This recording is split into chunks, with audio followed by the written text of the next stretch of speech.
നുള്ളി വെച്ചിട്ട് ആർക്കെങ്കിലും കാക്കാപ്പുള്ളി വന്നിട്ടുണ്ടോ? ഹിസാനയ്ക്ക് വന്നിട്ടുണ്ട് കേട്ടോ. ഫേസിൽ തന്നെ ഉണ്ടായിരുന്ന വേറൊരു കാക്കാപ്പുള്ളിയാണ്. അവിടെ നിന്ന് എടുത്ത നുള്ളി ഒരു ബ്യൂട്ടി സ്പോട്ട് അങ്ങോട്ട് ഉണ്ടാക്കി. ഹിസാനയുടെ എൻഗേജ്മെൻറ്റ് ലുക്കിൽ ഹൈലൈറ്റ് ആയിട്ട് നിന്നതും ഈ ഒരു കാക്കാപ്പുള്ളി തന്നെയായിരുന്നു.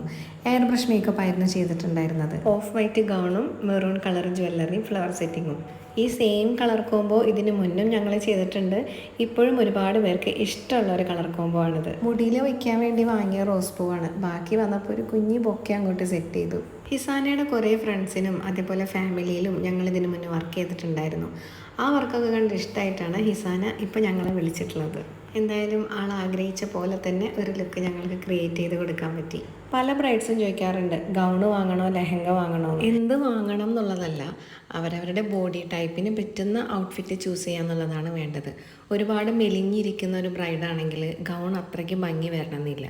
അങ്ങനെ നോക്കിയും കണ്ടും സെലക്ട് ചെയ്താൽ നമുക്ക് ലുക്ക് പൊളിയാക്കാം.